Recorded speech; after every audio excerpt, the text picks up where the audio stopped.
Hello and welcome back to the DRH Show. I'm excited to have a guest today. He is the founder of the Psych Business, a company that's really making an impact by simplifying digital marketing strategies for all types of businesses. He has over 20 years of marketing experiences and is known for his innovative approach. He is truly passionate about helping companies understand things like cost per customer acquisition and website optimization to boost growth. Through his work with more profitable marketing and his dedication to making marketing more effective and accessible, he has made a huge difference for many businesses looking to connect with customers in a digital world. So, Alexander Bentley-Sutherland, thank you for joining us today. Wonderful. Well, first of all, thank you, Dennis, for such a lovely introduction. And for me, it's a real pleasure to be on the podcast. Myself and the team have been great fans of both yourself and your site, Psych Reg, which we've just seen over the years just grow and become more and more powerful and influential in the psychology sector. So yeah, it's great to be here. Well, thank you for accepting my invitation. And this is really going to be an exciting conversation because in the mental health landscape, which we have a shared kind of vision, we often talk about how to manage mental health, and also we give advice in relation to psychotherapy. But the thing that we don't talk about, and I think what we fail to acknowledge, is that it is, for lack of better term, it is a business in itself. And of course, any business needs some sort of promotion, and this is what we don't really talk about. But before we delve into that, just quickly, Alex, give us a bit of a background and also your trajectory in life and how you ended up doing what you're doing. Well, absolutely. So I've been in different forms of marketing now for well over 25 years. So almost since I'm showing my age now, but almost since the dawn of the internet.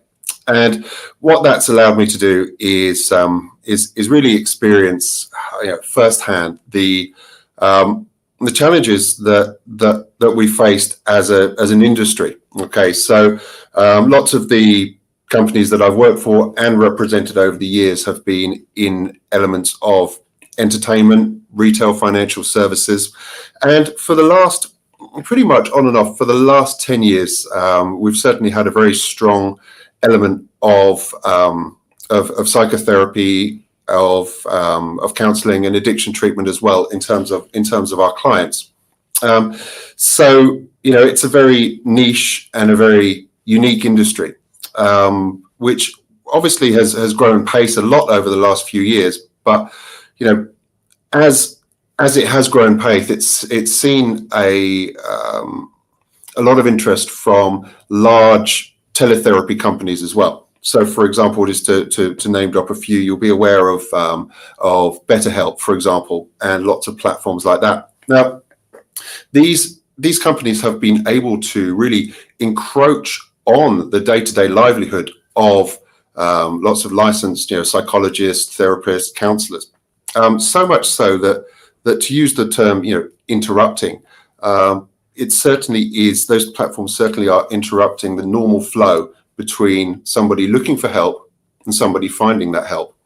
And I think one only has to look at what's happened to travel with Booking.com. Most people would now go to Booking.com rather than go directly to the hotel.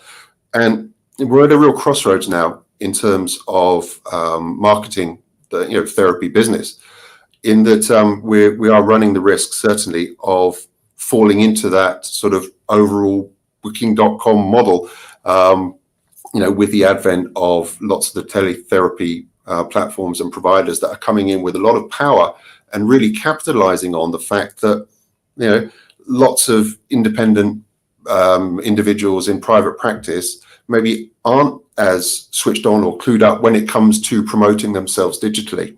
And unfortunately, I feel that the industry is losing out, I think, to lots of these large, powerful platforms.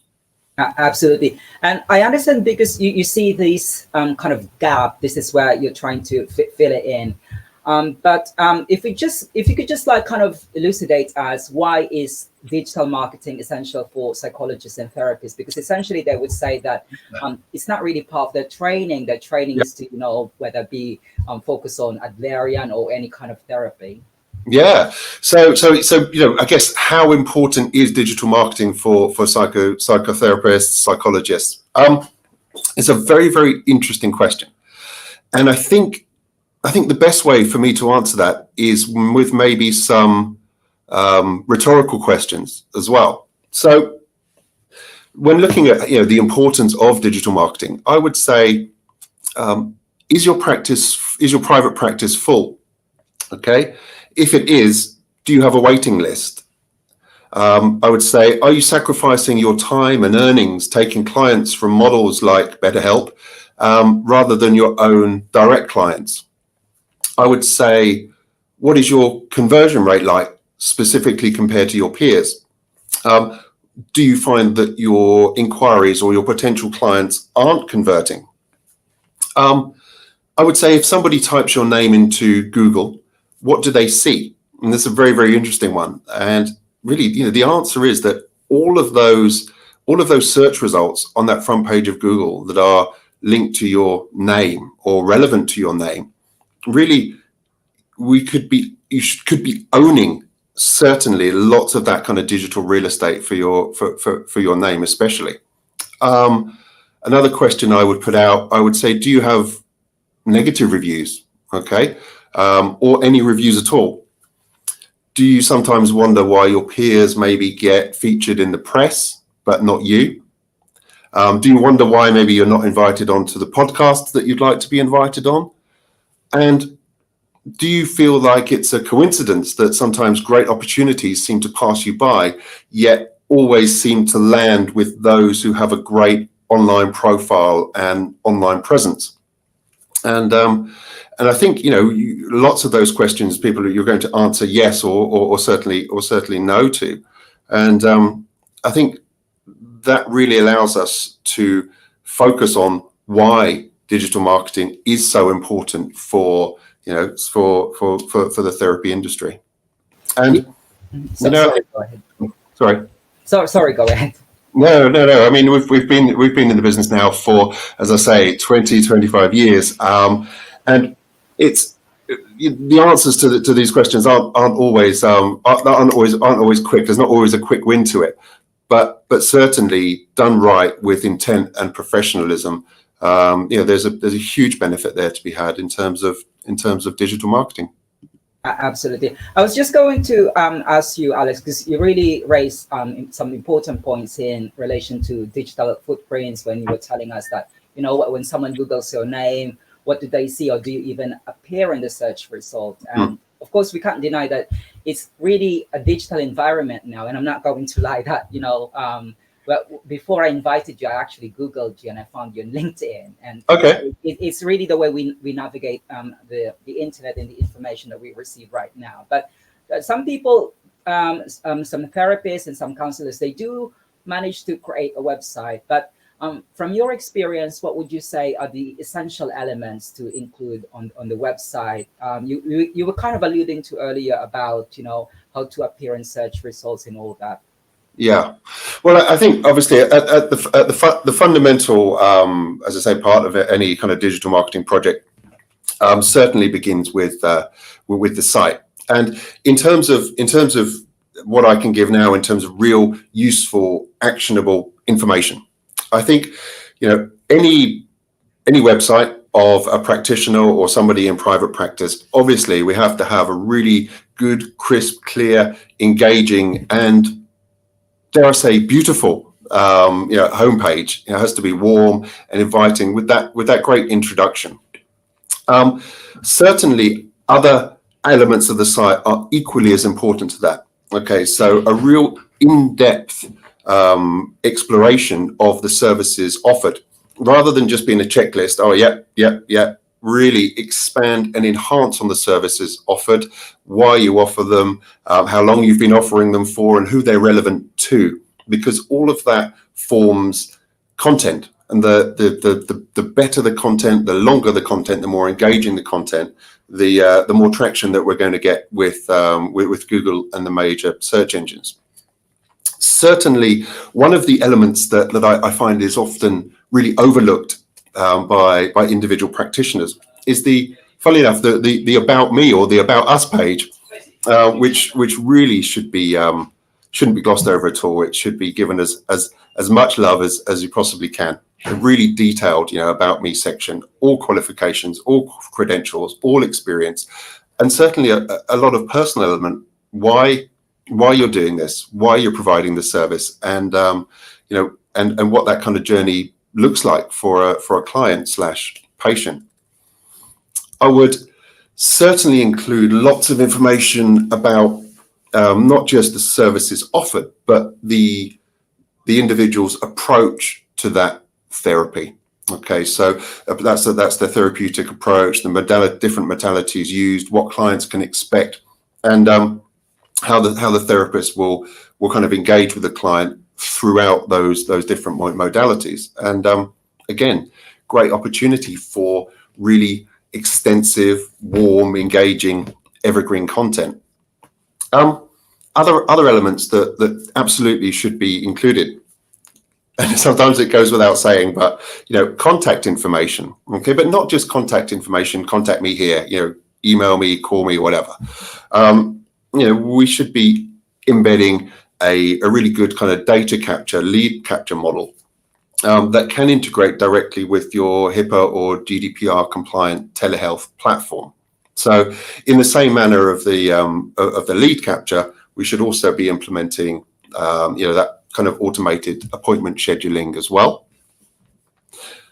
Often, I think maybe one of the elements that is lacking across the board would be detailed information on fees and insurance. Do you take insurance clients? Do you not? What are your fees? What is the what will a course of therapy look like or cost? And I think here it's really important to be what's the phrase? Clear, fair, and not misleading. I think that goes a long way with helping that overall conversion when the expectations are set, the expectations are clear, and it makes it very easy for the client to go to the next stage. Another interesting element to individuals' websites or those of a private practice. Now, client testimonials. Okay, so you'll hear lots of marketing agencies, lots of marketing people talking about the importance of reviews. Well, obviously, because the psychbusiness.com is focused on this industry, we know that it's actually tricky ethically to start asking your patients, clients for reviews and testimonials.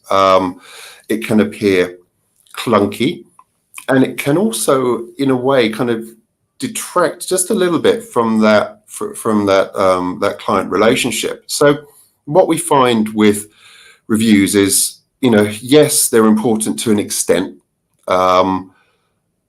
but what we sometimes find is we use peer-to-peer reviews. Okay, so you may find a colleague or somebody, or somebody that you've known with or worked with before that can actually write you a good review or a testimonial, rather than it being the direct kind of client, because again, obviously, there's a lot of confidentiality issues there as well. What else? Okay, resources and blogs. Well, yourself, Dennis. Lots of people talk about, hey, just have a blog, right? But they don't sometimes kind of really understand the intent of that blog, or how many good, decent, solid articles you're going to need before you start to get traction from Google. And certainly how to then syndicate that blog and those articles through all relevant platforms as well. So, a lot of work to do with something that we call a blog. I prefer the term knowledge center. I think to think of it more of a knowledge center is certainly good. Mm-hmm. Those are really helpful points, Alex, and thank you for sharing those.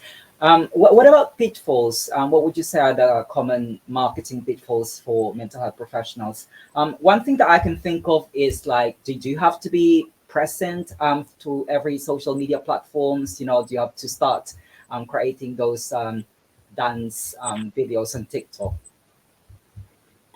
Yeah, I think. Okay, so what would the pitfalls be? Where do most mental health professionals go wrong with digital marketing? And I think it's very interesting to think of it more of a kind of, dare I say the word, more of a kind of holistic answer. And I think the majority of individuals have a real inherent knowledge and belief that they can do more with their website, with their search engine optimization, with their social media, and different, all the different acquisition channels, but they just don't know where to start.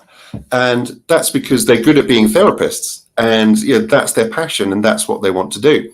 And sometimes I feel that lack of knowledge leads to a fear, actually, amongst some of those professionals about how to do it, how not to do it, and a lot of procrastination around actually taking the plunge and creating that content. Weirdly, I find that lots of professionals tend to invest a lot more, significantly more, in CEU and CPD credits than they do in actively promoting their business. And often, it takes it kind of in their mind takes a low priority, which in terms of digital, as you know, is very odd, because everything that they've ever dreamed of in terms of success literally starts with their online presence and how they promote themselves and their business. And as I say, massive disproportionate amount of procrastination, especially when it comes to putting themselves out there.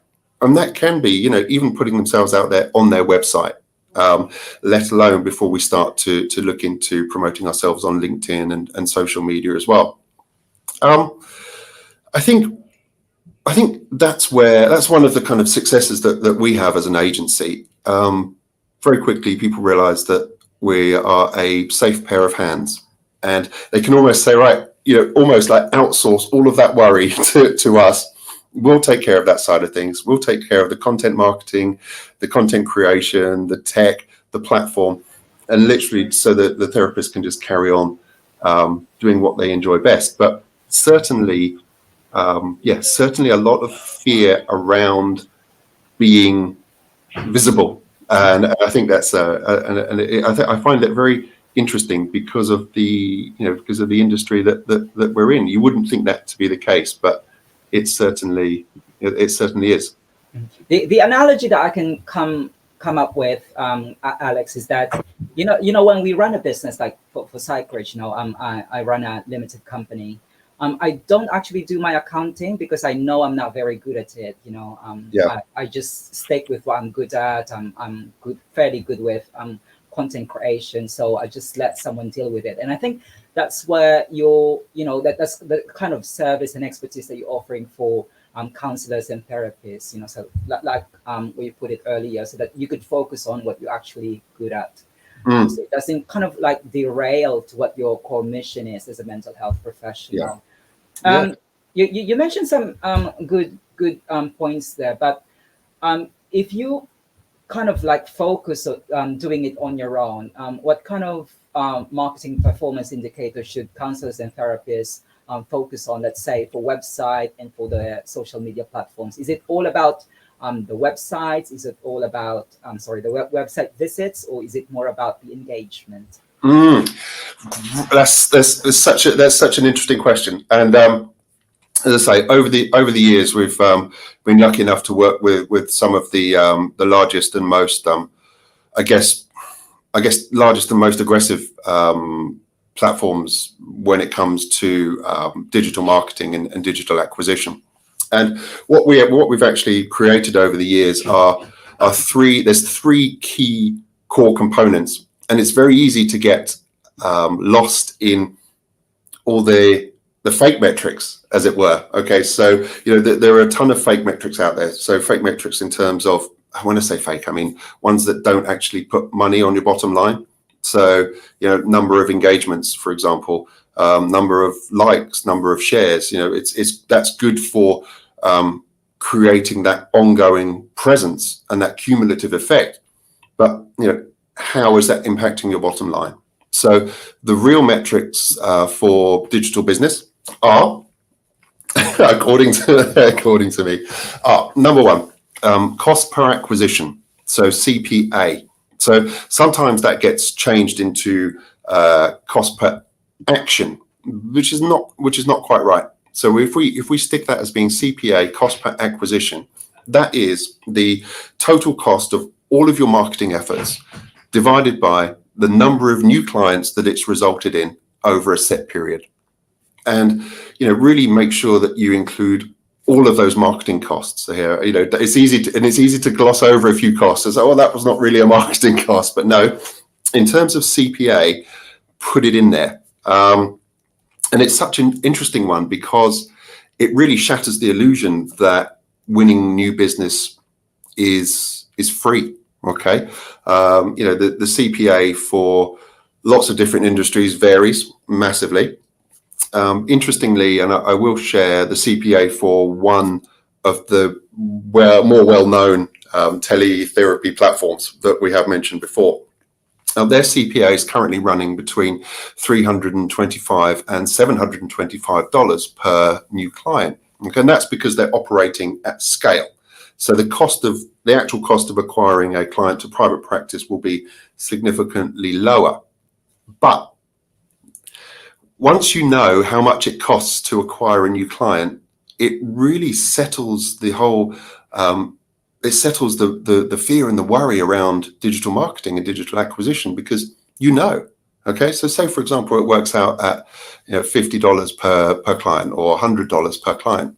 Well, then what you theoretically will need to be spending in terms of filling your practice. Okay, if you take on an employee or somebody else to work for you in your practice, you're going to know how much you're going to have to invest in that employee, but also how much it's going to cost to fill that employee's books as well.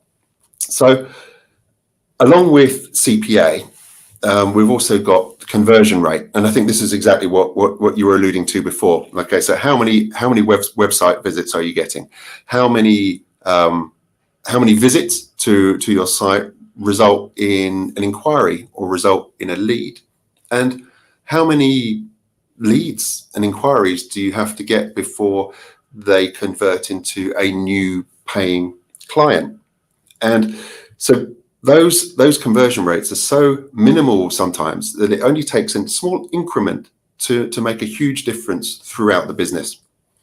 So digital marketing number 3, the third core metric that we always come back to as well is lifetime value. Okay, so what is the average lifetime value of an acquired client over a predetermined period of time? And it sounds I know that rewind. If someone's kind of rewinding and going back through what I've just said, it can sound a little bit confusing, a little bit complex, but really stick with it because it's inherently very, very simple. And those 3 key metrics will revolutionize your digital marketing, and not just your digital marketing, but all of your marketing efforts. Absolutely. And another thing that I want to ask is that some counselors might be, or therapists, they might be, thinking whether they should develop a personal brand or a corporate one. Because like me, I'm not a mental health practitioner, but when I started Psych, especially the YouTube channel, I ended up launching it as Dennis Relojo-Howell channel, and then after 4 years I rebranded it as Psych, and that cost a lot of time and resources to re-upload the video. So probably for those who are starting, they have the same question. What would your advice be, Alex? Well, I think absolutely both, corporate brand and a personal brand, because corporate brands can come and go, and your personal brand can remain constant. Okay, so what's the analogy?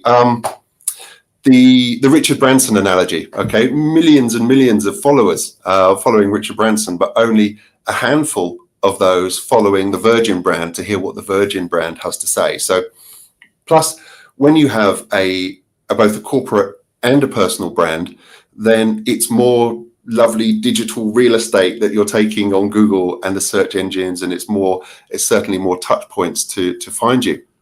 And I think the same certainly applies to career therapists, career psychologists, individuals who are directly employed in whatever setting.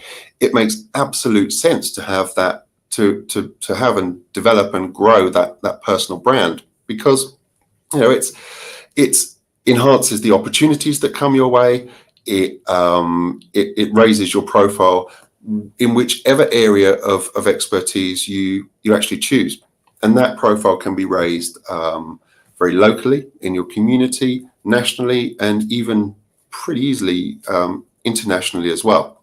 So it has been proven to have a cumulative effect on an individual's career as well. And of course, when that individual, if and when that individual decides to leave the corporate world and set up their own private practice, of course they already have a great a great kind of launch pad and a great starting point to do that. What about social media platforms? We talked about this earlier, but do you recommend that psychologists should be there? And if they should be there, what platform should they focus on? Very, very interesting. And obviously, there's a huge plethora of social media platforms out there at the moment. It's for me, my recommendation is that it's be where your potential clients are. Okay, so again, we come back to the power of LinkedIn with regards to that. A huge advocate of LinkedIn, but it's about whichever platform you choose. It's about being going out about it with intent.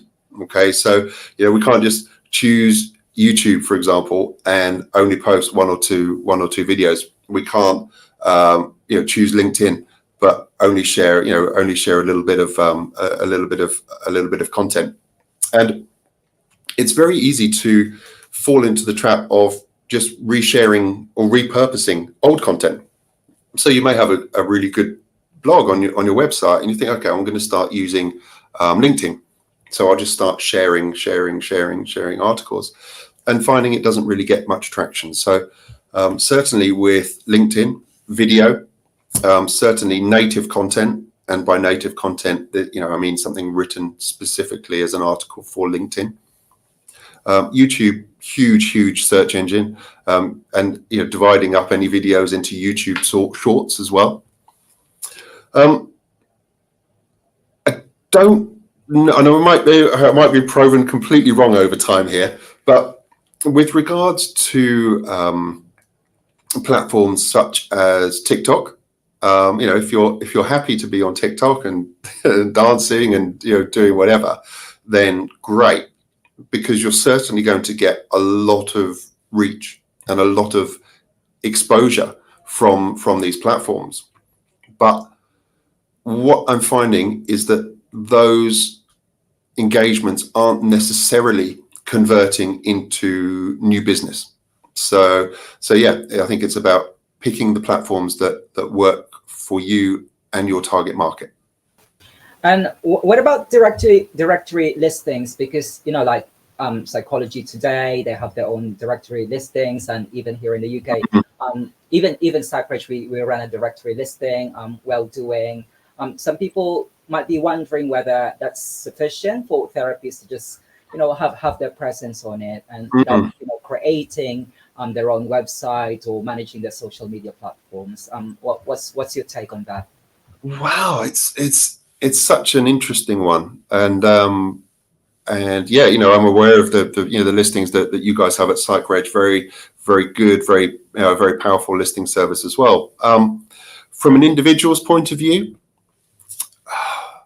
it's almost like building a house on someone else's land. I think listings should definitely be part of an overall strategy of controlling what information is displayed on Google for when someone types in your name or starts their research. But it certainly shouldn't be the whole marketing strategy.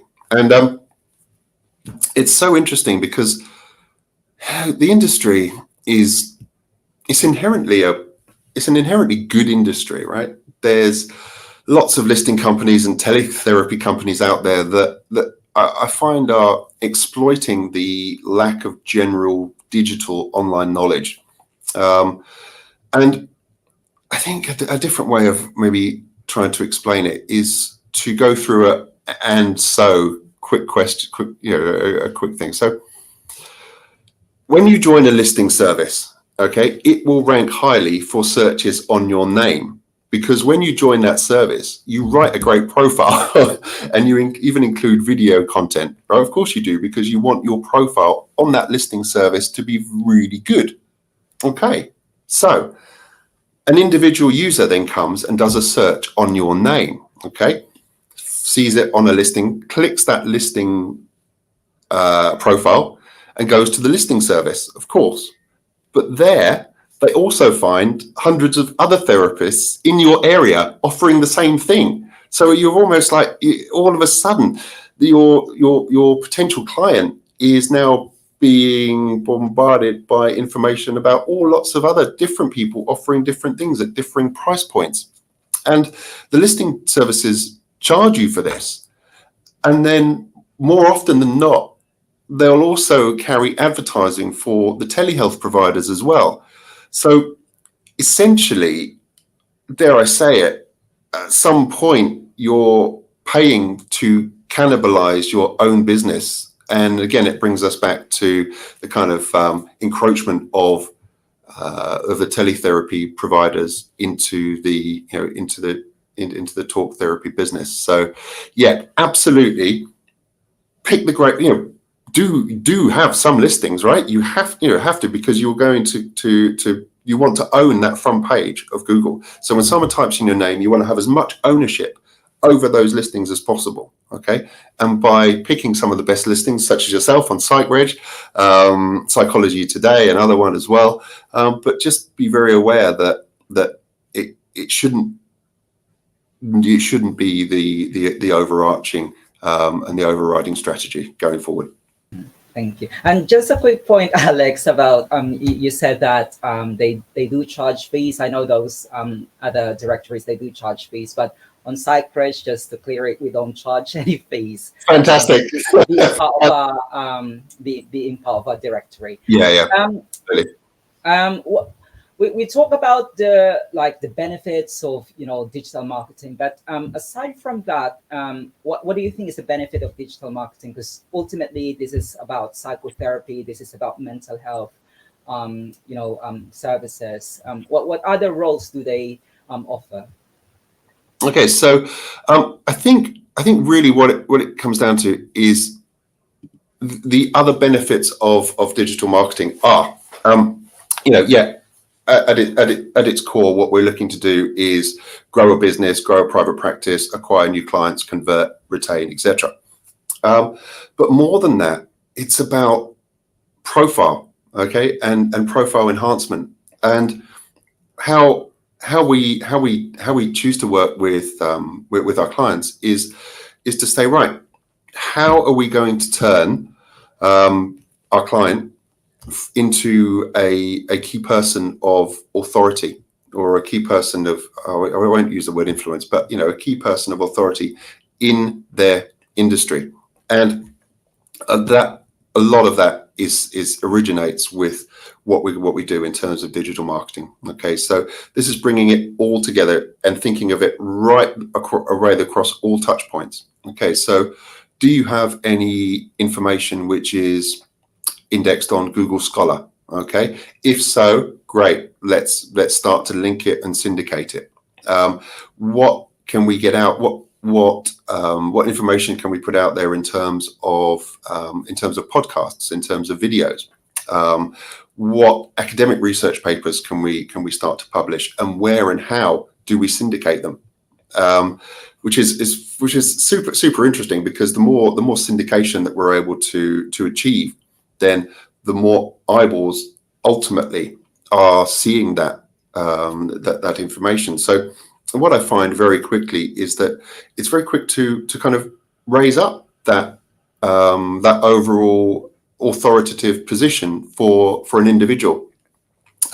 So being proactive with press comments, for example, it's no surprise that the press, when they need a comment on something to do with with therapy or your branch of therapy or relationship coach or whatever, right? They'll reach out to the same group of people. The reason they do that is because those people are visible and very easy to find, very easy to contact. But also, if we wind it back, there are lots of platforms out there where the press are actively looking for comment. So they'll say, hey, and one of them would be quoted.com, QWOTED.com. Okay, so, and Harrow. So with those platforms, a journalist or someone in the media will say, hey, I'm looking for a comment on this particular story. And then it's up to the individual therapists themselves to put themselves out there and write a paragraph and submit it. 9 times out of 10, that paragraph or that comment won't be used or won't be featured. But the 1 time out of 10 is going to be with Fox News. Okay, it's going to be with The Independent in the UK, on BBC, CNN. Really good, high quality exposure. What we then do is take that exposure and run with it and syndicate it and publish it everywhere else as well. So, yeah, digital marketing is certainly much more about enhancing and growing your own personal brand reputation alongside that of your business objectives. Mm-hmm. And just a quick question, Alex. I'm quite interested to hear your thoughts about this, because obviously you're within this realm. What about do you think digital marketing will still be relevant? Because a lot of people probably won't be using search engines in the future. I don't know if this is just my an observation, because there's this website called SimilarWeb, and you can actually track the number of visits on a website, and based from my experience, they're quite accurate. Like if you look at ChatGPT, you could actually see the trend, the kind of like meteoric rise. So, and ChatGPT doesn't really rely on SEO to provide those information. So there's definitely a shift from the way people navigate the website. So do you think this will still be relevant as more and more people prefer to use ChatGPT or Claude or whatever over Google? Yeah, it's a very interesting and very current topic, and I may well obviously be proved wrong. Happy to be so. I find at the moment where we are, there's obviously a lot of hype around ChatGPT, GTP, and those large language models of AI. In my experience, they're still not as good as the hype. Okay, so it doesn't take long before you start asking the AI bots about specific questions, when you realize that the answers they're giving are all the same. Okay, just written in a different way and written in a very monotonously, and I don't quite think that they are quite where the hype expects them to be. Now, don't get me wrong, over the next 5 to 10 years, absolutely, it's really going to kind of shift up the landscape. However, in terms of the personal one-to-one engagement, I think it's a long way off before a chatbot, but before an AI platform will be able to conduct therapy or answer real specific therapeutic questions, because whilst it can detect what you're asking it, what you're typing in, and it can give you a response to that, what it can't do is look at all the other features. Okay, so it can't see what you're doing with your hands. Are you closed? Are you open? Are you what's your body language saying? So you may be asking one question, but actually deep down you may be really thinking about another, or thinking about how that question then impacts what you might say next. So in terms of the therapeutic side, I think we're fine. In terms of the digital marketing side, in terms of Google, again, I think for lots of industries and lots of products, yeah, these language models are certainly a threat which need to be considered. However, I think there will be a shift away from Google. I really do. And again, this is why, in terms of syndication of content, in terms of LinkedIn, and in terms of staying on top of different trends and different platforms that emerge, absolutely. Video being, video, YouTube, etc., being certainly one way as well. But yeah, it's so interesting, right? I've got teenage kids, and to see how they integrate with their tech is very different to how I conduct a search. I remember once my 12-year-old, we were driving somewhere. I said, "Oh, just search this," and he was trying to speak it, but we were out of reception. I was like, no, type it. Just type it into Google. And he was like, huh? And I realized that he had never typed anything into Google to search. Everything he'd done would be voice search. So yeah, being aware of these trends and optimizing around them, I think is certainly key. We talk about digital marketing, and we also touch upon technology and how it evolved. But I actually prepared some light-hearted questions for you, just to kind of wrap it up, just to know you a bit more as a person, Alex. So the first quick fire question is, what were you afraid of as a child? Oh, well,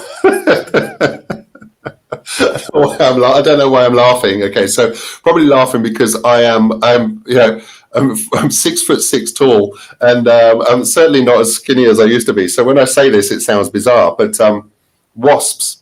I hated wasps and bees, right? And wasps specifically, because in their mind they're like, I thought they were just like evil and would like fly around and chase you. So when you're a child and you try and run away, if you run away from a wasp, the wasp is like chasing you, whereas the bee is a little bit more sedate and just kind of goes along and does its own thing. However, more recently, I moved to Thailand. So I now split my time between Thailand, the USA, and the UK. And obviously, living in Thailand, you can't be scared of any creepy crawlies or anything at all. So I laugh now when I think I used to be scared of wasps when I see a cobra go past me when I'm driving along, or you come down for breakfast and there's a cobra skin and you pick it up and it's literally the same height as me down. I'm like, oh, there's a king cobra around somewhere. So yeah, not so scared of wasps anymore. Okay. And what is your favorite word in another language? In another language, that would be sparadrap. And unfortunately, I don't say it in a very good French accent anymore. My French accent used to be better. Oh, du sparadrap, which basically is it's not as glamorous as it sounds, which is the name for elastoplast. Like Band-Aid. Okay. so yeah, but I just think it rolls off the tongue very, very nicely. Du sparadrap. And if you hadn't been in digital marketing, what would you have pursued in your life? Very, very interesting. I think as a child, I always this is going to sound bizarre, right? Because it is. So when I was a child, I wanted to be an explorer, and I wanted to like sail across the sea and find different lands that but had clearly been already explored and already found. So yeah, I wanted to be an explorer, but I'm not sure where I was going to be exploring to. And finally, the floor is all yours. What should people take away from today's conversation? I think, well, first of all, it's been a real pleasure. I've really enjoyed it, Dennis. And I think if there's one piece of advice really that I could give, it would be stop worrying and start doing, because that piece of content that you produce or that article that you write, you can spend a long time procrastinating over it. Sometimes it can take one whole day for a piece of content, becomes 2 days, becomes 3 days, becomes something that actually never ever ends up getting done or getting published. So yeah, do it and move on to the next, because what we're doing is we'll need that kind of cumulative effect to start to really move the dial. And the second thing that the second takeaway that I would give would be to, this sounds so weird saying it to an audience of therapists, but start to be less concerned with what other peers of yours may think. Okay, so you have an idea for a private practice, for example, or you have an idea for a different kind of approach. Don't be afraid to harness it and go for it, because from a digital marketing perspective, it can always be unwound and undone. And lots of people have very differing opinions, and lots of people like to give you those opinions. And lots of the time, unfortunately, some of those opinions aren't always well thought out or even well intentioned. So, you're out there, you're doing stuff, you're creating your business, you're growing your business. Literally, go for it. Lovely message, Alex. Well, in this increasingly digital world, your experience and perspective can really help guide the way forward, especially for those people looking to promote their practice digitally. So Alexander Bentley-Sutherland, thank you for sharing your experience and insights here on the DRH show. And I look forward to hearing more about your work. Wonderful. It's been a real pleasure, Dennis. I've thoroughly enjoyed it. Thank you. Thank you.